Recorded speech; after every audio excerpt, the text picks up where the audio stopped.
Hello viewers, Mrs টিউটোরিয়ালের পক্ষ থেকে আপনাদেরকে স্বাগতম। আমি আছি আপনাদের সাথে মোহাম্মদ রকিব হাসান। আমি এর আগের ভিডিওতে দেখিয়েছিলাম কিভাবে আপনারা ক্লিপবোর্ডের কাজ করবেন। তো আজকে আমি দেখাবো আপনাদেরকে ফন্টের কাজ। আজকের ভিডিওটি আমি মনে করি একটু দীর্ঘায়িত হবে, তো আপনারা একটু ধৈর্য নিয়ে পুরো সম্পূর্ণ ভিডিওটি দেখেন। আমি আগেরগুলো কিছু কেটে দিলাম। তো চলুন ভিডিওটি শুরু করা যাক। আমাদের ফন্টে যাওয়ার পর আমরা প্রথমে এখানে দেখতে পাচ্ছি ক্লিপারি বডি, এরপর দেখতে পাচ্ছি 26। আপনাদের এটা 26 এর পরিবর্তে 11ও থাকতে পারে, এরকমও থাকতে পারে, কিন্তু আমি এরকম থেকে এটা কাস্টমাইজ করে 26 এ নিয়ে গেছিলাম, কারণ কম্পিউটার স্ক্রিনে বড় দেখানোর জন্য। মানে আমি এই লাইন নিয়ে পুরো পেজ ফিল আপ করছিলাম। তো এখানে এরপর আছে এ আপার অ্যারো, এ ডাউন অ্যারো, এরপর আছে ছোট বড় থেকে ছোট হাতের ডাউন অ্যারো, এরপর এর সাথে একটি রাবার দেওয়া আছে, এরপর বি আছে, আই আছে, ইউ এর নিচে দাগ দেওয়া আছে, অ্যারো আছে, এবিসি ছোট হাতের লেখা, তাকে আবার মাঝখান দিয়ে কেটে দেওয়া আছে, এক্স লেখে নিচে 2 আছে, এক্স লেখে উপরে স্কোয়ারের মতো করে 2 আছে, এ মাঝখানে সাদা রঙের বাইরে নীল রঙের সাথে একটা অ্যারো আছে, এবি দিয়ে একটা ব্রাশের মতো দিয়ে নিচে আবার হলুদ কালার দিয়ে রাখছে, এরপর আবার অ্যারো আছে, এরপর এ বড় হাতের লিখে তার নিচে লাল কালার দেওয়া আছে, সাথে অ্যারো আছে। তো আমি এগুলো আপনাদেরকে দেখাবো এগুলো আসলে কি জিনিস। তো প্রথমে আমি চলে যাই ক্লিপারি বডি। ক্লিপারি বডি হলো, এটা হলো আমাদের ফন্টের একটা নাম। আমার এখানে অনেকগুলো ফন্ট ইনস্টল দেওয়া আছে, দেখেন প্রচুর পরিমাণে ফন্ট ইনস্টল দেওয়া আছে, কারণ আমি নিজে একজন গ্রাফিক্স ডিজাইনার। এখন আমি যখন গ্রাফিক্সের কাজ করতে যাই, বিভিন্ন ধরনের ডিজাইন করতে যাই, তখন আমার বিভিন্ন ধরনের ফন্ট লাগে। এই কারণে আমি বিভিন্ন ধরনের ফন্ট ইনস্টল দিয়ে রাখছি। তো আপনারা যদি শুধু অফিসের কাজ করেন, 2052 সফটওয়্যারটি ইনস্টল দিলে অটোমেটিক আপনাদের ফন্টগুলো হয়ে যাবে। মানে যখন মাইক্রোসফট অফিস ইনস্টল দিবেন, তখন আপনারা কিছু ফন্ট পাবেন। যখন আবার 2052টা ইনস্টল দিবেন বা 2021 যেটাই বলেন সেটা ইনস্টল দিবেন, তখন সেখানে কিছু ফন্ট থাকবে, সেগুলো ইনস্টল দিয়ে নিলে আপনাদের ফন্টের কাজ শেষ। এতগুলো আপনাদের লাগবে না যদি শুধু অফিসের কাজ করেন, কিন্তু গ্রাফিক্স ডিজাইনের ক্ষেত্রে অনেকগুলো ফন্ট লাগে। তো এখানে আবার ফন্টগুলো আছে। এখন ফন্টগুলোর কাজ কি, তার আগে আমি একটু বলে নেই যে আসলে আমাদের মাইক্রোসফট অফিস বা যেকোনোটি এমন একটি কাজ। এখন আপনারা অনেকেই আছেন যে বিভিন্ন চাকরি বাকরি করেন বা বিভিন্ন ধরনের কাজ করেন, বা কেউ আছে যে দিনে কাজ করেন, রাতে কম্পিউটারে কাজ করেন, বা অনলাইনে কাজ করেন, বা যে কোনো কিছু করেন। এখন আপনারা তো অবশ্যই কোনো না কোনো পেশার সাথে যুক্ত।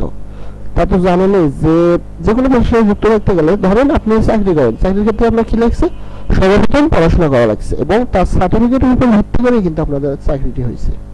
ঠিক একইভাবে কম্পিউটারে যদি আপনারা মাইক্রোসফট অফিসে কোনো কাজ করতে যান, অফিস ওয়ার্ডে কাজ করতে যান, তাহলে অবশ্যই আপনাদের ওই রকম একটা সার্টিফিকেট লাগবে। সার্টিফিকেটটা কি, আমি এখানে সার্টিফিকেটের মধ্যে এইটা বুঝাতে চাচ্ছি যে কোনো কাজ করতে গেলে যেমন সেটার ব্যাপারে আপনার ধারণা থাকতে হবে, ঠিক মাইক্রোসফট অফিস ওয়ার্ডে কোনো কাজ করতে গেলে সেই কাজের যে জিনিসটা সেটা আগে সিলেক্ট করে নিতে হবে। এখন আমি এখানে সিলেক্ট করে নিই, আমি এখানে ফন্ট পরিবর্তন করতেছি, কোনো পরিবর্তন হচ্ছে না, আর হচ্ছে না। কিন্তু আমি যদি সবগুলো লেখা সিলেক্ট করলাম, এই যে এটা হলো আমার সার্টিফিকেট, আমি সিলেক্ট করে নিলাম। এখন দেখেন পরিবর্তন কি হচ্ছে না, অবশ্যই তো পরিবর্তন হবেই। দেখেন বিভিন্ন ডিজাইন এখানে আপনারা দেখতে পাবেন।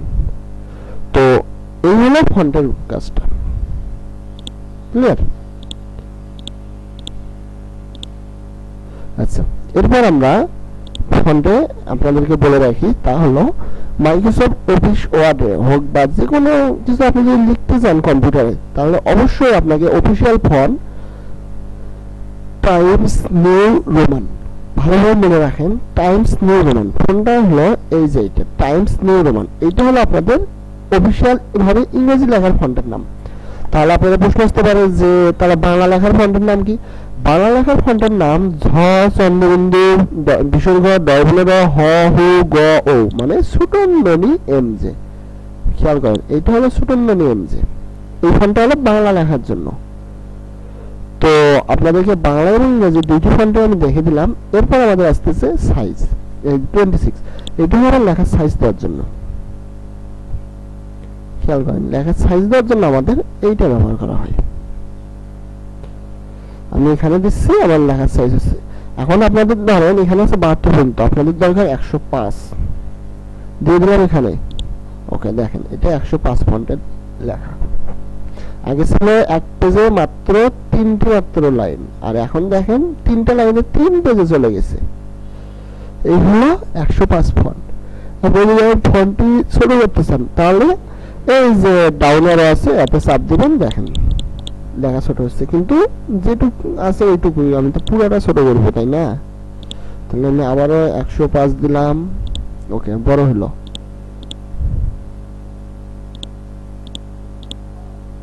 আমি সমস্তটা সিলেক্ট করলাম। এই যে দেখেন এই ডাউন আর এই বড় হাতের এর সাথে যে ডাউন অ্যারোটি আছে সেটাতে চাপ দিলে আমার লেখাগুলো ছোট হয়ে আসতেছে। এখন দেখেন 26 হয়েছে। তাহলে আবার যদি আমি এটাতে চাপ দিই অবশ্যই তাহলে বড় হবে। দেখেন বড় হচ্ছে, তো আমি আবারও 26 রাখলাম। এরপর পাশে যেটা আছে বড় হাতের ছোট হাতের, এটাতে আমরা অ্যারোতে চাপ দিলে সেন্টেন্স কেস। সেন্টেন্স কেস বলতে বাক্যের প্রথম অক্ষরটি বড় হাতের হবে, পরে সব ছোট হাতের, উপর লয়ার কেস, সমস্তটা ছোট হাতের হবে। দেখেন আমি সেন্টেন্স কেস করে দেখাচ্ছি, বড় হাতের হচ্ছে প্রথমটা, বাকি সব ছোট হাতের। এরপর লয়ার কেস করলে দেখেন সব ছোট হাতের। এরপর আপার কেস করলে সমস্তটা বড় হাতের। এরপর ক্যাপিটালাইজ ইজ ওয়ার্ড মানে প্রতিটা শব্দের প্রথম অক্ষর বড় হাতের হবে। দেখেন হয়ে গেছে। এরপর টগল কেস, এইটা হলো প্রথমটাই ছোট হাতের, পরে সব বড় হাতের। এই ওকে, আমি লয়ার কেসে আবার রাখলাম। এরপর যেটা সেটা হলো ক্লিয়ার অল ফরম্যাটিং। এখন আমি এটা যেহেতু 26 ফন্ট নিচে টাইপস নিয়ে রোমান করতে, খেয়াল করেন আমি যখন এটাতে চাপ দিয়ে সিলেক্ট করব তখন আমার 26 থেকে যাবে 11তে, এবং টাইপস নিয়ে রোমান থেকে যাবে ক্যালিবারি বডি দিলাম। দেখেন ক্যালিবারি বডি 11, কারণ এইটা হলো আমার অটোমেটিক আগের অবস্থায় ফিরে যাবে, মানে প্রথমে যেমন ছিল। এক কথায় ফোন যখন আপনাদের কোনো সমস্যা হয় আপনারা তো ফোনে রিসেট দেন, সেই রিসেট দেওয়ার মতো এটা কাজ করে। এরপর আমাদের নিচে আছে বি। বি মানে হলো বোল্ড। লেখাটা যদি আপনারা মোটা করে দিতে চান তাহলে আপনারা বিতে চাপ দিবেন। ওকে, দেখেন মোটা হচ্ছে। আবার বিতে চাপ দিলে দেখেন এরকম করতেছে, আর 2 এর সাথে হলুদ হবে। আবার নরমাল করলাম, হয়ে গেল। এরপর ইটালিক, দেখেন লেখাটা বাঁকা হচ্ছে। ওকে, এরপর আন্ডারলাইন, লেখার নিচে দাগ চলে আসবে। দেখেন দাগ আসছে।